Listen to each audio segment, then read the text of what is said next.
is UFC 313, and as always, we start at the top of the card. at the top of the card. We saw our boy Magomed Ankalaev get it done and say, "No chama, it's Ankalaev time." PG, what can you tell us here, bro? Yeah, dude, like I said, it was in my parlay. I said Ankalaev's going to win this fight by decision. And the reason why I said that, I felt that he was the more well-rounded fighter between the two of them in terms of the unpacking MMA. Alex Pereira, we know, knockout power, quick grappling defense, establishes distance really well. But Ankalaev can switch it up. He can wrestle with you. He can strike with you. He can take it into the fight into avenues that will look good in the eyes of the judges. And I think he did exactly that. He lost the first round. Alex was piecing up that leg kick. It was chopping to the front leg, which was his right leg. Chopped out that calf. You could see Ankalaev was struggling to stand on it. But he made good adjustments. I was screaming in the stream for him to turn the hip, open up that leg and check the kick. And he started to do more of that. He was moving his leg out of the way. And immediately when Alex couldn't land those leg kicks as often, I mean, he had 43 of them, which is a lot. But a lot of it was also being checked and being counted by Ankalaev, because what he would do is he would either check it or he would throw a left straight or right hand over Alex's left hand, and would force the fight to happen and not just take those low kicks. Lost the first round, nearly dropped Alex in the second round for left uppercut. Looked fabulous in that second round. Basically took the fight to his advantage, and then kind of followed up with the same tactic in the third round, but it was very close. The third round was, even though I think Ankalaev won that third round, just slightly edged it for me, but it was super competitive nonetheless. Alex made the fight competitive in the third round. Round 4, more of the same thing was happening. Magomed was pushing Alex backwards, making him fight off the back foot, using the teep a lot more often now into the late stages of the fight, which is fabulous. It kept Alex at bay, and also he didn't like it most of the time. There were exchanges on high kicks here and there, but again in that round, I think Ankalaev just slightly edged it for me. In round 4, this is where I think it was a bit close, just a lot like the third round. Round 5, sorry, a lot like the third round. Very close, could have gone either way. I think Alex Pereira threw a very good combination from a low kick into a high kick, rocked out Magomed. Magomed obviously wasn't, from that point, was just very much defensive mode and survived the fight. I've been getting some chats on WhatsApp saying that the fight wasn't that entertaining, it was a little bit boring, didn't live up to the hype. I don't know if you guys share the same sentiment, but I personally thought the fight was amazing. I thought the fight was quite competitive from both gentlemen. Even though one judge scored it 4-1 for Ankalaev, I would have gone 3-2 instead of 4-1. But regardless, I still favored to Magomed Ankalaev. He did exactly what he needed to do, and he not exposed Pereira, but he showcased that what all other fighters have fallen short at is you actually need to go in there and make him fight off the back, but back him up, maybe wrestle with him, throw out that gas tank, as Babu was saying, throw out the fight. When you're in the clinch there, you force him to fight in that position, which means he can't strike you. So you're going to have to make him tired that way. And yeah, if you use the entire tool set of MMA, you can actually beat a fighter like Alex Pereira. And I've been crying about those kick kicks for as long as he's been in the UFC. Finally, someone used it. And look what it did. It set up all the other strikes for Ankalaev. Set up his hands. Set up his entries. It made him actually dictate a little bit of the pace more than Alex did. And yeah, I think we're going to see a rematch, but we have to give props and flowers for Ankalaev for now. Yeah, definitely, BG. I think it was a fantastic performance from our side. I can see the call 4-1, to be honest. I said 3-2 at best for Alex, 4-1. Yeah. Possibly. Indeed so. But yeah, Babu, from your side, bro, I know you were chanting a different song on the live stream a few minutes ago. So tell us how you feel, bro. Tell us how you really feel. I was there in the camp of 3-2, I guess. I thought from watching the fight, I thought I thought the third round was the close round. The third and the fourth were the close rounds. In the third, my argument for Alex to win that fight or to win that round is he outlanded on significant strikes Ankalaev in that round. And then in the fifth, I think that was also a close round where both fighters were pushed forward and the other fighter was fighting backwards. I think Ankalaev started off the fifth very well, but then Alex finished the fifth well. And then like there's no question about the second and the fourth going to Ankalaev, and then the first going to Alex. It's just that third and fourth round where I'm like, I could see it scored either way. Um, yeah, and I something that I didn't expect is, I guess the clinch work from Ankalaev. Like he did beautiful clinch work. He shot for the takedowns. Alex stuffed him, but then in that clinches, Ankalaev did work, landing good body work, and then landing a couple of shots to the head, a couple of pops of the knees. Um, and yeah, Alex just seemed to get bullied in those clinches. Like I was shouting in the fourth, like that man looks stuck, brother. He was back. His back literally seemed glued to the cage, brother. Man couldn't Yeah. go nowhere. Didn't know how to reverse. Didn't know how to really disengage. And Uncle Life was just there doing work. Yeah. But yeah, solid performance from Uncle Life. Um, I think most people Yes. thought he was a wrestler, but he's more stand up than wrestling, and he did beautiful. Um, he leveled up his clinch game, and he showed like how you can beat Alex in the clinch. You just have to threaten in the wrestling. You don't have to wrestle with him, but if you can get him backed up against the cage and do work against him in those clinches, he does seem a bit weaker, and you just need to avoid or push through those leg kicks because, like BG said, once Alex like did stop landing the leg kicks, it was a bit harder to for him to set up anything. And then yeah, from Alex's perspective, it was I guess just a poor showing. I was shouting the whole time, like to put your foot on the gas, like land combinations.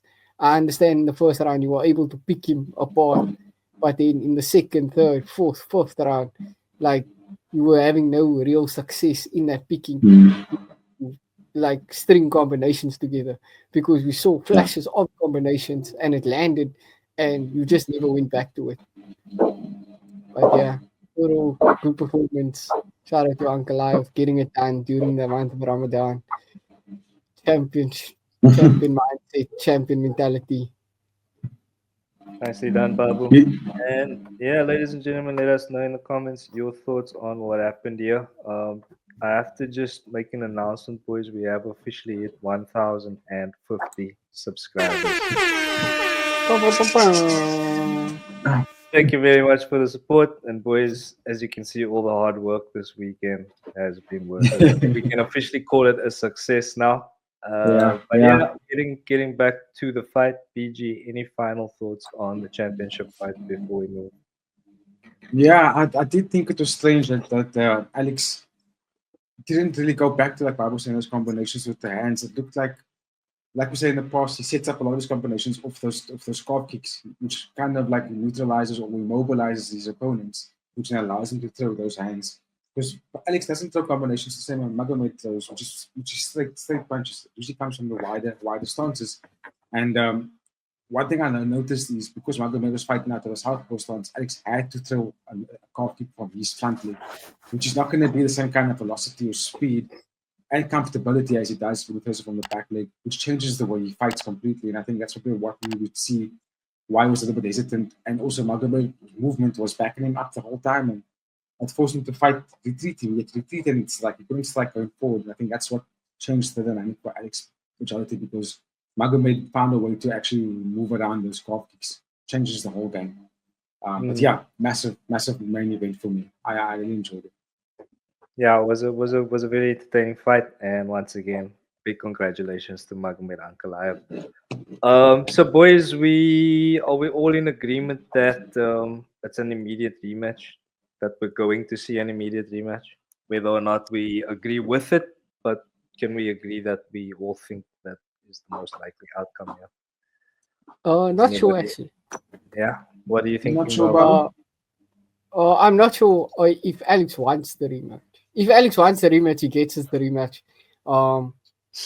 Yeah, I don't know if he wants to get the fight back, then run it back. But there is other options that, like I guess he could do. He could come back down to look at Dricus. I know that was something that he was looking at, and then if he wants to move up, it's only Tom Aspinall fight that I would love to see, but I don't think he can be as active as he wants to be in that heavyweight division because they're so, I guess, far and few between. Like we rarely see good heavyweight fights, and the heavyweights that is there, like they're not as skilled as Tom Aspinall, which is why he's the champion because he's a well-rounded fighter. But the rest of them, it's like you're good at one thing, and that's about it. PJ, any thoughts on the future year of the division? Yeah, you used a key phrase saying that the division is now busted wide open, and I'm inclined to agree with that. To be honest with you, just because Raska just got beat tomorrow, fantastic. Blahovic is coming back, he's fighting Carlos Uber. That's going to set up a title eliminator fight as well. Jamal Hill versus Khalil Roundtree. It makes it wide open. So I would say an immediate rematch makes the most sense, but I also wouldn't be against him waiting to see how the division now plays out after that loss and then maybe make a decision there because there are matchups that are in place that's coming up quite soon. So, yeah, I'm in Alex's shoes. I'd campaign for immediate rematch, to be honest with you. But I also, at the same time, will be surprised if the UFC and put in this camp that says, take maybe 4 months or so and then see, let the division move and then you can call out someone in the rankings again. Because now, does this mean that Prochazka must fight? Because he was crying for the title shot, but I don't know if he can get it. You know what I mean? Because Alex, for me, deserves the immediate rematch. I think he did more than enough in the UFC to give him that kind of privilege to take the rematch. Especially because the fight, yes, Magomed won arguably four rounds to 1, but Alex wasn't knocked out.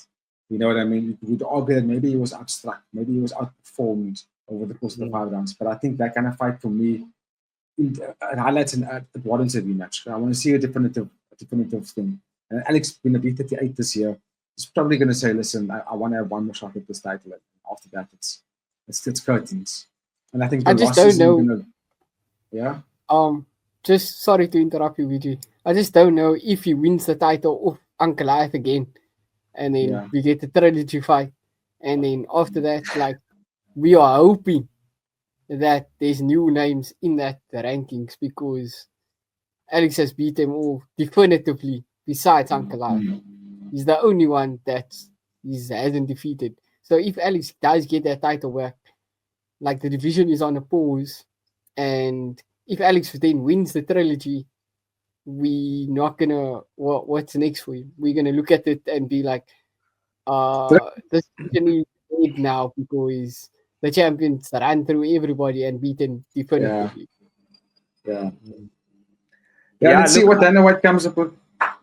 Let's look at this. Let's look at to speculate, and that's what makes this immediate rematch such a shit thing in a way because it's like it is deserved if he does get it. You know what I mean? So it kind of does put a bit of a pause on things, but fair play to Ankalaev and the division again is looking very interesting. I hope Ankalaev wins again, and then the division will kind of be wide open. Because then I don't know what happens to Alex. Because if he doesn't take the Ankalaev fight, who does he fight? Like, give me a name. You know what I mean? Well, if we look at the division as is, the only fighter that doesn't have a fight that's in that top 7 is Alexander Rakic. Why would he fight Rakic, bro? I'm not saying he would. I'm saying that's the only one that isn't that doesn't have a fight. But I'm saying, give me a realistic name that you think he would fight. Carlos Ulberg if he wins. If he beats Blahovic, yeah. If that's the only fight Alex hasn't had so far. But it's like I'm saying in a world where he doesn't want to fight for the light heavyweight anymore championship. You know what I mean? Because if he does, the immediate thing is to say Ankalaev rematch. You know what I mean? So that would be yes to light heavyweight. But if he says no to the Ankalaev fight, I don't see him wanting to fight anybody else in the division to now go back and fight Ankalaev again. You know what I mean?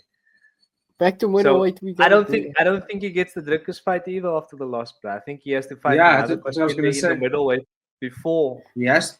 Yeah. You know what I mean? I'm more keen on middleweight fights. I mean, I don't know, but it's actually a shitty position for him now if he doesn't want to take the Ankalaev fight. because now Kind of forced to take it. Because either way he goes, either division he skips to, he has to fight the contender because he lost now. Yeah. You know what I mean? So the Ankalaev fight is probably the most likely outcome again. Yeah. It makes sense. He lost a lot of beat Prohaska twice when he lost his title.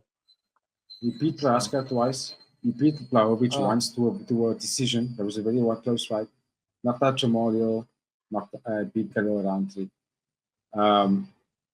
Yeah, it's gonna be. You make a good point. It's difficult thing to go to a different division and still like have the power to pull for a title shot. He has to fight the contender first.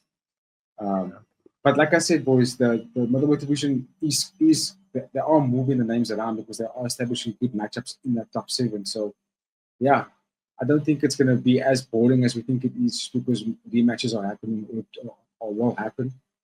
It's still gonna be exciting fights regardless. We can't feel a type of way when the same names stay on top because they're winning their fights or they fight. They're just that good to stay on top. You know what I mean? It's not their fault that the guys below them aren't climbing the rankings as fast as they should or faster. We would like them to see different kind of names.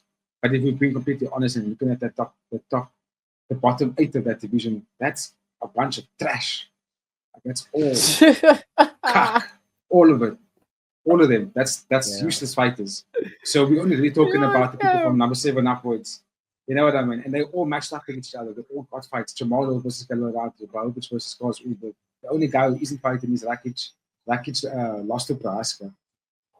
Prohaska beat Jamal Hill. So Alex, I hate to love it. He's gonna have to get the limited rematch, or he's gonna have to fight someone who already beat. Or he's gonna have to retire at 38 years old, bro. Yeah, again, I just don't see why you would want to fight anybody else. So it's probably going to be the Ankalaev rematch or retire for me. I would say go fight Jake. Has to move. Go fight Jake Paul or something, bro. Go get you a money fight. Yeah, do boxing, that thing. But I'm not against. I've never been against seeing rematches unless it's like really tough fighters. But when you're on top of the food chain in your divisions and you guys are doing enough to stay there the whole time, I'm not against watching them fight each other the whole time. It makes sense to me. So if there's no other fight, that must be the fight. Yeah, you can't just avoid it because, like you said, the Oaks are at the top for such a long time. Yeah, fair play. But as you can see, quite a bit of discussion here, ladies and gentlemen. And if you have any thoughts, let us know in them comments.